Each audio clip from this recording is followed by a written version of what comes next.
بسم اللہ الرحمن الرحیم بسم اللہ الرحمن الرحیم المعروف فی بدایت وقت صلاة العشاء ما بعد صلاة المغرب وقیل عند سکوت الشفق۔ اوقات نماز موضوع چل رہا تھا کہ نماز ہائے یومیہ میں کس نماز کا وقت کب شروع ہوتا ہے اور کب ختم۔ گزشتہ درس ہم نے مکمل کیا تھا نماز مغرب کے آخری وقت کے بارے میں کہ نماز مغرب کا وقت کب تک ہوتا ہے، کب وہ قضا ہو جاتی ہے۔ آج کے درس میں پہلی بات کہ نماز عشاء کا وقت شروع کب سے ہوتا ہے، یعنی آغاز کب سے ہے، پھر اس پر دلیل کیا ہے۔ نماز عشاء کا آخری وقت کب ہے، ٹھیک ہو گیا، اس پر دلیل کیا ہے۔ اسی طرح نماز صبح کا کے وقت کا آغاز کب سے ہوتا ہے، اس پر دلیل چاہیے۔ نماز صبح کے وقت کا اختتام کب ہے۔ اب حکم مع دلیل، حکم یعنی نماز عشاء کے وقت کی ابتدا فلاں وقت سے ہے، یہ حکم ہو گیا، دلیل چاہیے۔ انتہا دلیل چاہیے۔ اسی طرح نماز صبح کی ابتدا اور انتہا بالکل آسان سا، چند منٹ کا، چونکہ اس کے بعد پھر آگے اور بحث ہے، اس کو ہم علیحدہ پڑھیں گے کہ وہ ان اوقات کی علامات کے بارے میں ہے کہ کب کون سی علامت ہوگی تو ہم کہیں گے یہ وقت ہو گیا ہے، وہ علیحدہ انشاءاللہ ہم اس کو علیحدہ پڑھیں گے۔ آج صرف مختصر سا ہے ان کے بارے میں، بالکل آسان۔ فرماتے ہیں المعروف فی بدایت وقت صلاة العشاء، نماز عشاء کے وقت کی ابتدا کب ہے۔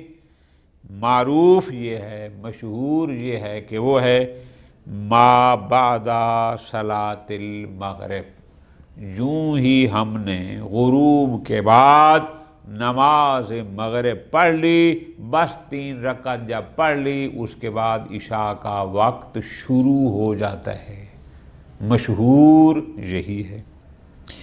وقیل عند سقوط الشفق، جبکہ مقابل میں ایک اور نظریہ بھی ہے، وہ کہتے ہیں نہیں، شفق یعنی مغرب کی طرف جو سرخی ہوتی ہے غروب کے وقت، جب وہ مغرب والی سرخی ختم ہو جائے گی پھر عشاء کے وقت کی ابتدا ہوگی۔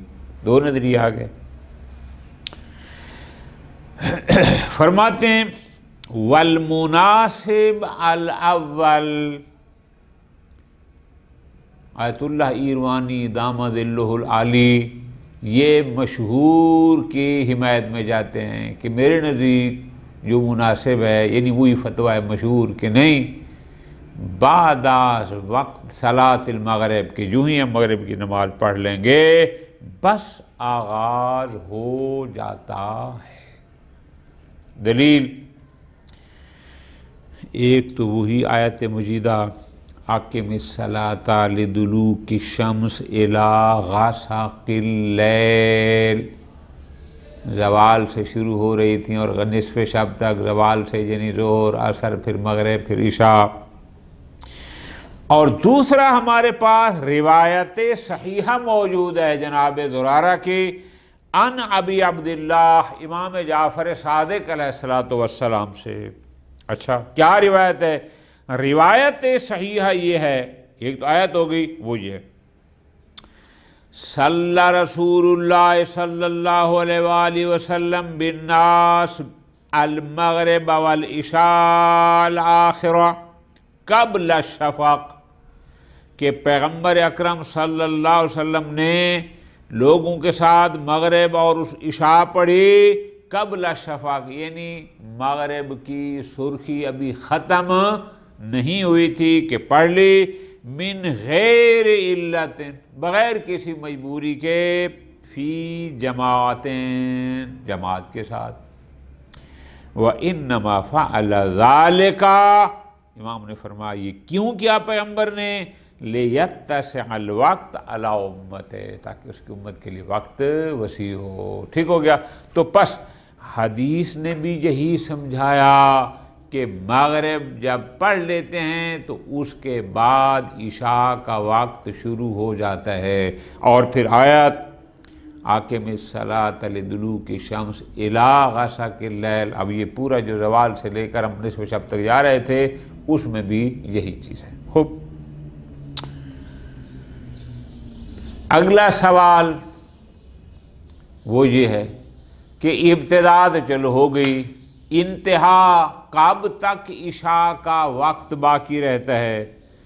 فرماتے ہیں یمتد وقت العشاء الی نصف اللیل عند المشہور، ہمارے اکثر بزرگان اس بات کے قائل ہیں کہ عشاء کا وقت نصف شب تک ہے، آدھی رات تک ہے، نصف اللیل تک ہے۔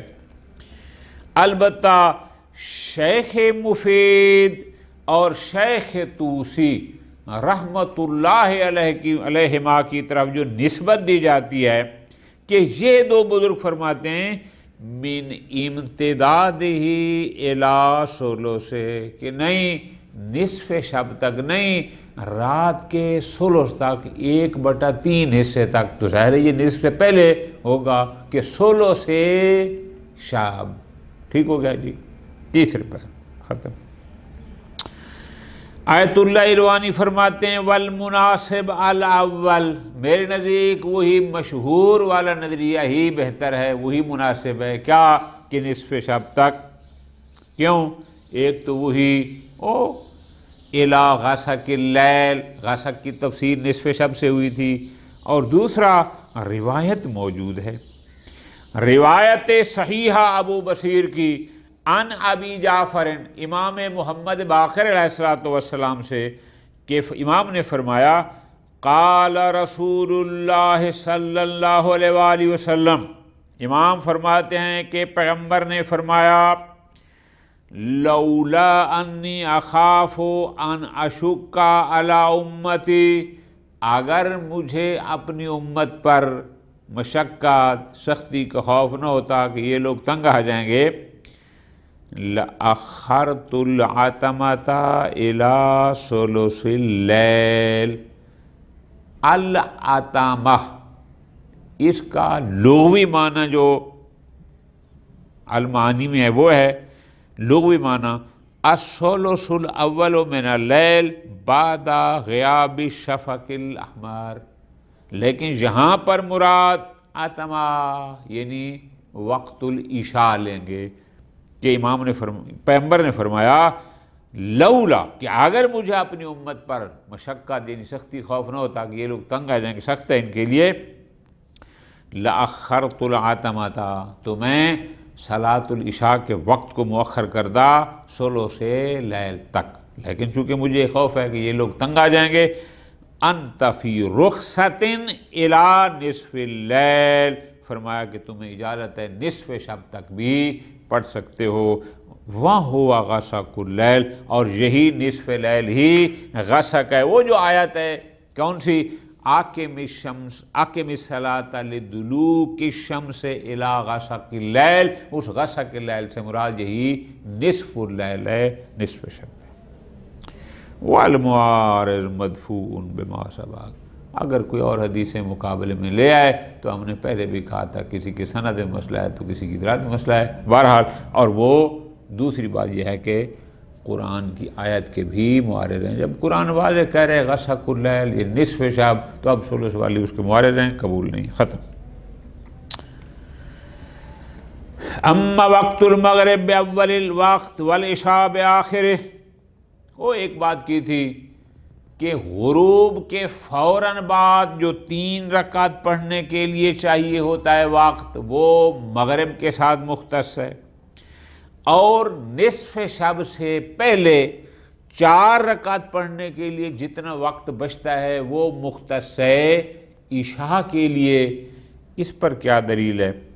فل مرسلت داؤد بن فرقات فرماتے ہیں، وہ ایک تو وہی جو ظہرین میں داؤد بن فرقت کی ہم نے روایت نقل کی تھی، اگرچہ وہ روایت مرسلہ تھی، تو جب مرسلہ تھی تو ظاہر ہے ہم اس کو تو بیان قبول نہیں کر سکتے۔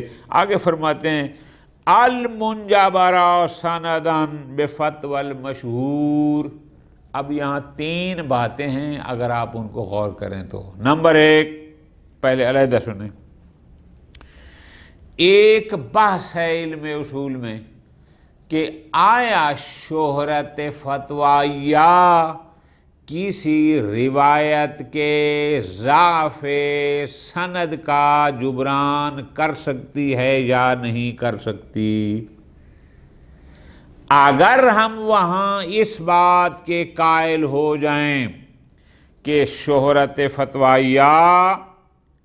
یہ ہے روایت کے ضعف سند کا جبران کر سکتی ہے، اگر ہم اس کے قائل ہو جائیں تو یہ جو روایت تھی داؤد بن فرقد کی مرسلہ، یہ بھی تو سند اس کی ضعیف تھی، تو ہم کہیں گے جی اگر ہم اس کے قائل ہو جائیں تو یہاں چونکہ مشہور کا فتویٰ یہی ہے، لہٰذا اس کی سند کا جبران ہو جائے گا شہرت فتویہ کے ساتھ، اور اسی حدیث کو ہم پھر دلیل بنا سکتے ہیں۔ ہاں لیکن اگر ہم شہرت کو جابر سند اور ضعف سند قرار نہ دیں، پھر وہ بات دلیل یہاں پر نہیں بن سکتی۔ ختم۔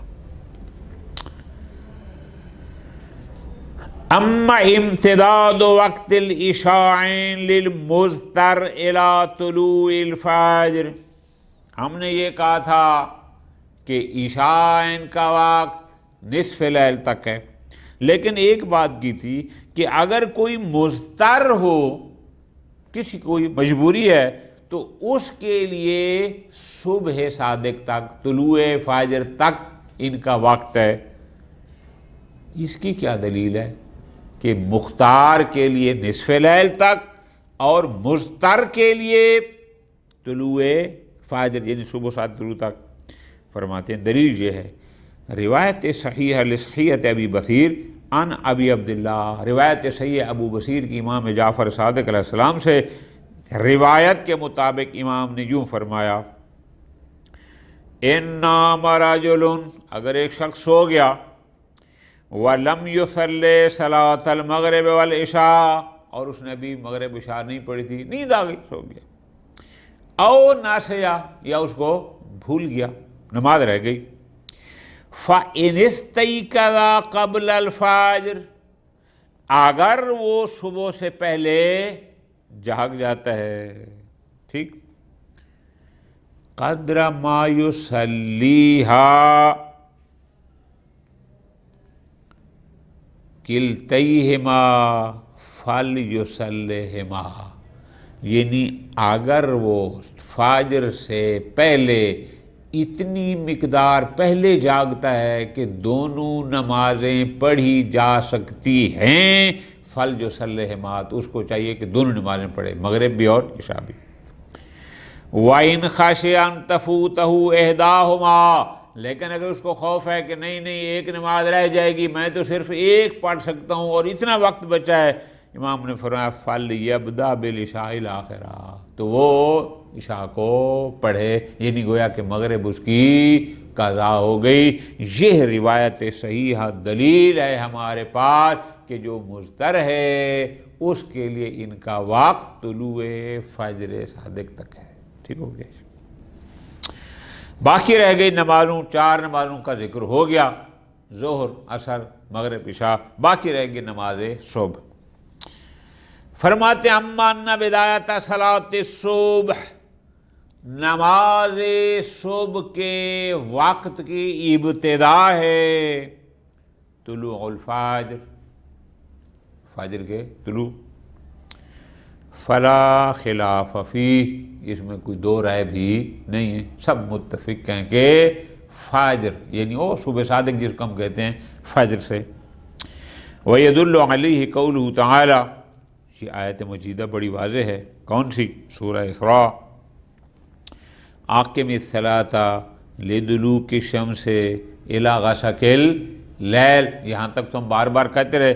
آگے ہے وَقُرْآنَ الْفَجْرِ، المراد من قرآن الفجر ہوا صلاۃ الصبح، اس قرآن فجر سے مراد صلاۃ الصبح ہے۔ فرماتے ہیں پس قرآن الفجر، قرآن کو نسبت دی گئی فجر کی طرف، لا وجہ لنسبتها الى الفجر، اب اس قرآن کو فجر کی طرف نسبت دینے کی وجہ ہی یہی ہے، کیا؟ الا کون بدایتھا، کیا کہ اس نماز کی ابتدا فجر سے ہوتی ہے۔ قرآن الفجر یعنی فجر کی نماز، صبح کی نماز جو فجر سے شروع ہوتی ہے۔ اما نہایتھا، صبح کی نماز کا آخری وقت کب قضا ہوگی، کب ختم ہوگی؟ فرماتے ہیں طلوع الشمس، سورج کا طلوع کرنا۔ فَهُوَ الْمَشْهُورُ، مشہور یہی ہے، مشہور کا فتویٰ یہی ہے، شہرت اسی بات کی ہے کہ طلوع شمس تک۔ وَقِيلَ إِلَىٰ طُلُوعِ الْحُمْرَةِ الْمَشْرِقِيَّةِ لِلْمُخْتَارِ وَإِلَىٰ طُلُوعِ الشَّمْسِ لِغَيْرِهِ، البتہ بعض حضرات نے تھوڑا تفصیلی نظریہ بھی دیا ہے، وہ کہتے نہیں جو مختار ہے اس کے لیے حمرہ مشرقیہ یعنی سورج طلوع ہونے سے پہلے جو تھوڑی سی سرخی ظاہر ہوتی ہے بطرف مشرق، اس مختار بندہ جو مجبور نہیں ہے، مضطر نہیں ہے، اس کے لیے وہاں تک ہے، اور جو غیر مختار ہے جس کی کوئی مجبوری ہے یا دیر سے اٹھا یا فلاں ایسا ہے، اس کے لیے طلوع شمس ہے۔ آیت اللہ ایروانی دام ذلہ فرماتے ہیں والمناسب الاول، کہ نہیں نماز صبح کا آخری وقت وہی جو مشہور کا فتویٰ ہے طلوع شمس تک ہے، لصحیحۃ زرارہ، چونکہ روایت صحیحہ موجود ہے زرارہ کی، ان ابی جعفر امام محمد باقر علیہ السلام سے کہ امام نے فرمایا وقت صلاۃ الغدات، صبح کی نماز کا وقت کب ہے؟ ما بین طلوع الفجر الی طلوع الشمس، طلوع فجر سے لے کر طلوع شمس تک۔ تو یہاں تک الحمدللہ ہم نے روزانہ کی 5 نمازوں کے اوقات کی ابتدا اور انتہا کو پڑھ لیا کہ کس نماز کا وقت کب شروع ہوتا ہے کب ختم۔ اب آگے علامات الاوقات وہ علیحدہ نئی چیز ہے، انشاءاللہ اس کو علیحدہ پڑھیں گے۔ صلی اللہ علیہ محمد وآلہ محمد۔